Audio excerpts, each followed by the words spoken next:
Worksheet number 10 है बच्चों, कक्षा 7 की विज्ञान की। तो विज्ञान की वर्कशीट नंबर 10 प्राणियों में पोषण, ये हमारा लेसन है।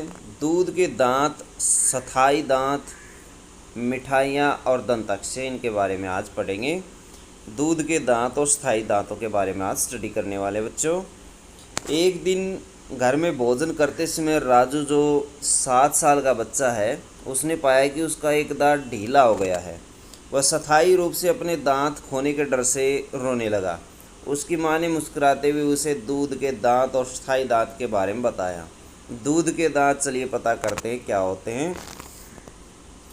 दूध के दांत शैशव काल में निकलते हैं बच्चों, 1 से 2 वर्ष की आयु के दौरान। दांतों का पहला सेट निकलता है। लगभग 6 से 8 वर्ष की आयु तक ये सभी दांत गिर जाते हैं।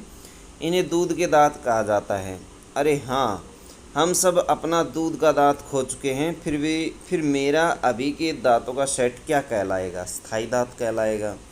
भोजन को मुख अथवा मुंह के माध्यम से ग्रहण करते हैं, जहां ये दांतों की मदद से छोटे छोटे टुकड़ों में पीस दिया जाता है। क्या आप जानते हैं कि हम अपने जीवन में 2 बार दांतों का सेट प्राप्त करते हैं? तो 2 बार दांतों का सेट प्राप्त करते हैं, जिनमें से पहले सेट को कहा जाता है दूधिया दांत और दूसरे सेट को कहा जाता है बच्चों स्थायी दांत। तो स्थायी दांत के बारे में जानेंगे क्या है।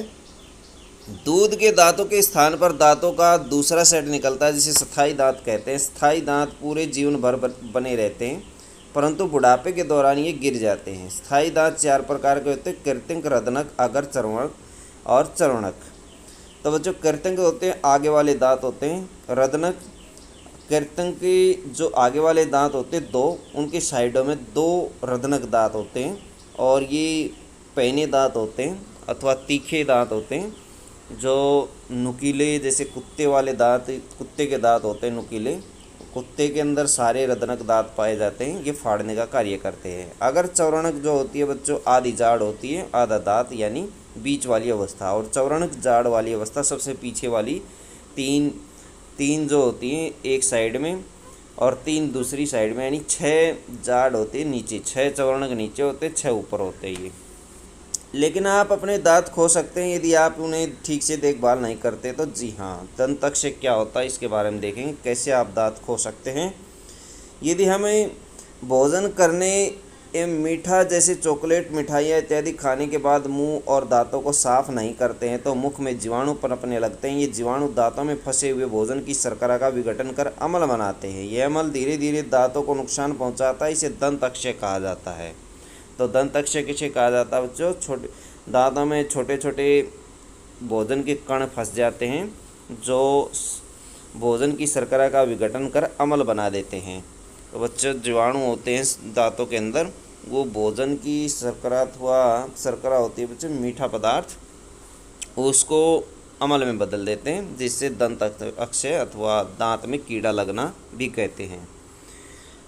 दांतों की देखभाल की एक अच्छी आदत: प्रतिदिन हमें कम से कम 2 बार ब्रश या दातुन से दांत साफ करने चाहिए। कुछ भी खाने के तुरंत बाद कुल्ला करना चाहिए। मुख के अंदर गंदी उंगली अथवा बिना धुली वस्तु नहीं डालनी चाहिए।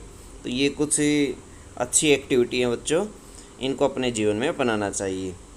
प्रश्न देखिए, आखिरी बार जब आपका दूध का दांत टूटा था तब आपकी आयु क्या थी? तो क्या आयु थी बच्चों? 6 से 8 या 7 साल मान सकते हैं। आपकी आयु 7 वर्ष थी। अपनी तरफ से भी लिख सकते हैं आप। स्थायी दांत के विभिन्न प्रकार कौन कौन से हैं? तो स्थायी दांत के विभिन्न प्रकार कृंतक, रदनक, अगर, चर्वणक और चर्वणक, ये 4 प्रकार हैं। दंताक्षय की रोकथाम के लिए किन्हीं 3 अच्छी आदतों को लिखें, ऊपर दी गई हैं बच्चों। ये आदतें, तीनों आदतें आप इसमें लिख सकते हैं। ये वाली आदतें आप इसमें लिखेंगे। रिक्त स्थान भरिए। रिक्त स्थान कैसे भरेंगे? खाली स्थान के दौरान दूध के दांतों का सेट निकलता है 1 से 2 वर्ष के दौरान। 1 से 2 वर्ष में, यानी शैशव काल में ये दांत निकलते हैं, दूधिया दांत, और लगभग 6 से 8 वर्ष की आयु तक ये गिर जाते हैं। तो इस तरह से आप इसको फिल कर सकते हैं बच्चों। ये थी आपकी साइंस की वर्कशीट। वीडियो अच्छी लगे तो लाइक करें, हमारे चैनल को सब्सक्राइब करें।